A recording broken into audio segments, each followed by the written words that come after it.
Ayaw i-stick ang iyong wrist. Ang wrist na tumuli lang na anak. Nanawa ko mag-strong mo. Nabilang-bilang pa niya ako dali.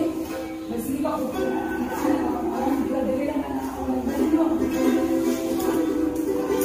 Relax lang na start. Relax lang na strong. At ayaw i-stick pa niya yung mukha. Relax lang yung wrist.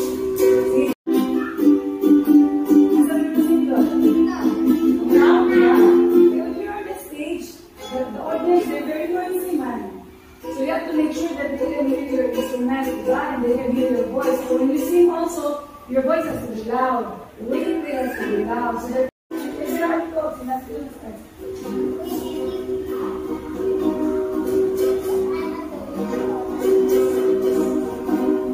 Asa mo hit yung strings? Your heels? Asa mo hit yung strings? Try daw mag-strum ka like this in fingers. Hindi kasi sa ito. Kaya masuha ng sound.